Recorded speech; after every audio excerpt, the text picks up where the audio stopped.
Alors, bienvenue dans cette petite vidéo. Comment ne pas ressentir en éponge mouillée après une sortie, une relation sociale, une interaction, un moment convivial. Et c'est exactement ce que j'explique aux thérapeutes que j'accompagne pour leur séance, pour pas se sentir vidé, saturé après une séance. Si tu ressors vidé après un dîner, complètement irritable après une sortie en famille, avec un besoin de silence, après juste un restaurant, alors que ça s'est super bien passé et que tu as passé un bon moment en apparence. Là, c'est pas un problème de sensibilité, c'est un problème de ne pas prendre en responsabilité ce que tu sais maintenant de toi, comme une sorte d'hygiène relationnelle. L'hypersensibilité, c'est pas censé être vécu comme un fardeau dans lequel tu vas prendre des résolutions et te dire: «Bon, bah, j'y vais plus, je me coupe, je fais attention et je passe beaucoup de moments à m'isoler pour récupérer». Ça, c'est pas normal. Donc être sensible, c'est avoir un système nerveux réactif et fin et que tu es capable de lire finement maintenant. Donc c'est pas le problème. Le problème, c'est qu'est-ce que tu en fais de cette lecture? Être sensible, ça demande une hygiène.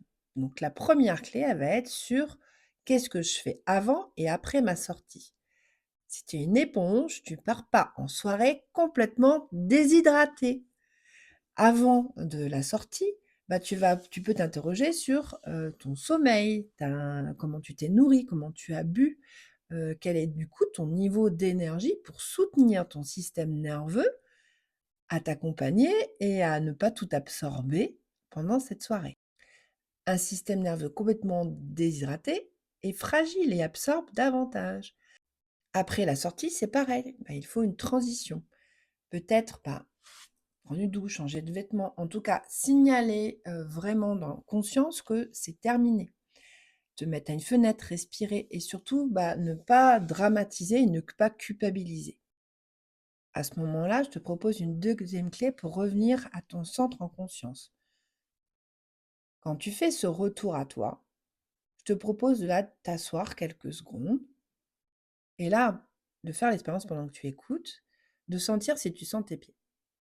Alors pas comme les enfants avec le nez pour sentir sa chaussette, non, ressentir là, si tu sens tes pieds dans tes chaussettes, dans tes chaussures. Perçois ça. Perçois comment à ce moment-là, tout ce qui était mental redescend dans tout le corps. Puis tu peux remonter si c'est pas suffisant. Est-ce que tu sens dans tes chevilles, dans tes jambes, dans tes fesses, dans ton bassin, dans ton dos, dans ton tronc, dans tes épaules, tes bras, tes mains, dans ton cou et ta tête. Et là, en baissant le regard quelques secondes, essaye de sentir ce que tu sens, si c'est global, si c'est morcelé, comment tu le sens? Est-ce que je le sens? Qu'est-ce que je sens? Comment je le sens? Et là, à ce moment-là, après, si tu fais cet exercice après une sortie, tu vas pouvoir regarder si ton système nerveux, si ton corps, il est encore en contraction, encore en résistance, ou si là, enfin, il se libère. Et à ce moment-là, tu vas pouvoir faire des micro-mouvements, des micro-adaptations. Est-ce que tu as besoin bah, de t'étirer, de te masser, de te redresser? Qu'est-ce que ton corps il a besoin de faire à ce moment-là?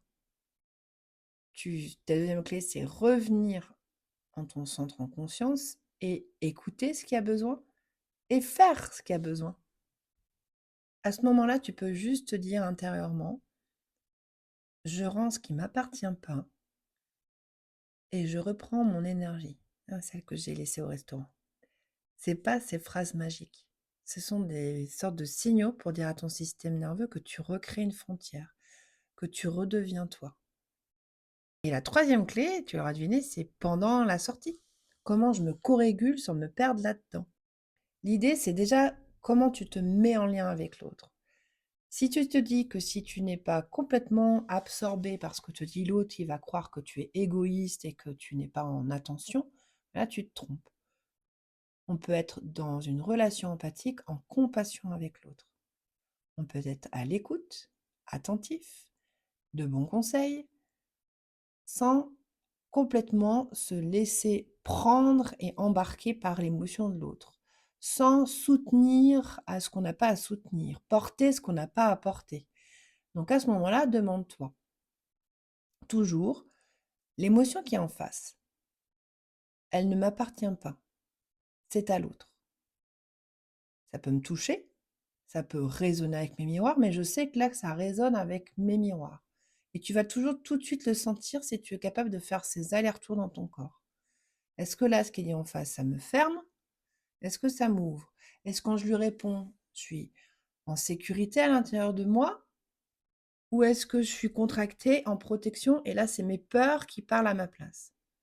Essaye de sentir ça pour savoir jusqu'où tu vas dans une conversation, jusqu'où tu prends et tu ne prends pas. À quel moment c'est le moment de te retirer? Parce que ce n'est pas juste ni pour toi ni pour l'autre. Entraîne-toi à ça, entraîne-toi à te remettre à ce moment-là dans ta sécurité. Tu peux être en colère, triste, avec l'émotion de l'autre et pour autant te sentir en sécurité. Je suis en colère et sécure avec ma colère. Ça veut dire que mon émotion ne vient pas déborder non plus sur l'autre. En lien avec l'autre, rester présent à toi. L'idée, c'est qu'on n'est pas tout le temps présent à soi. On est dans ces va-et-vient de connexion, déconnexion. Et tout le monde, et l'idée, c'est de pas, quand on est déconnecté, qu'on s'aperçoit qu'on était connecté, de ne pas se mettre en culpabilité, parce que là, en fait, bah, on rompt le passage.